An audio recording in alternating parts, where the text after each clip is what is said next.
लाली लाली ओठले चूहे रस लाल,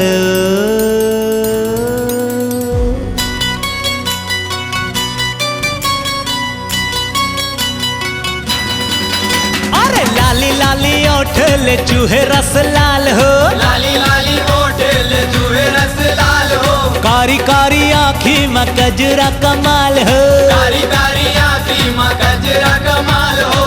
गोरे गोरे काल गोरी रूप चमकावो ना,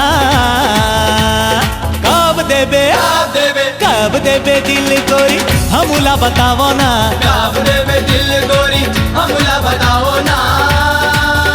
अरे लाली लाली ओठले चूहे रस लाल हो, कारी कारी आँखी में गजरा कमाल हो, गोरे गोरे काल गोरी रूप चमकावो ना, कब देबे दिल गोरी हमला बतावो ना, कब देबे दिल गोरी हमला बताओ ना।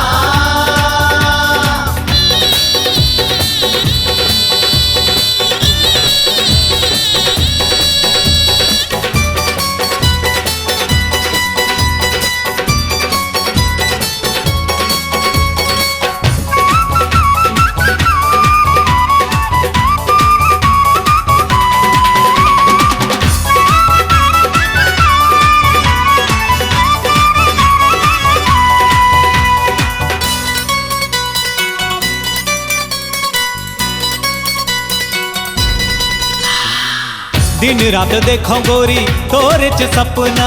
तै मोर रानी बन जा मैं तोरे सजना,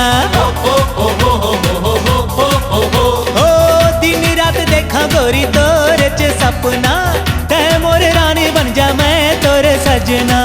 काबर खिसी आदत गोरी नैना लड़ावो ना, कब देबे अरे कब देबे दिल गोरी हमला बतावो ना, कब देबे दिल गोरी हमला बताओ ना।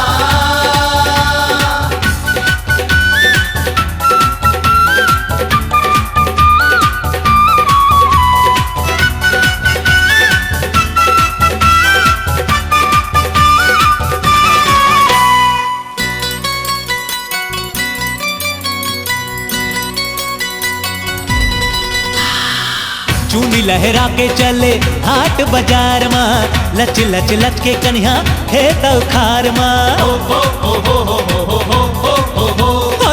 चूनी लहरा के चले हाट बाजार में, लच लच लच के कन्या खेत खार में, ओढ़नी गिरा के मोर जिया धड़कावो ना,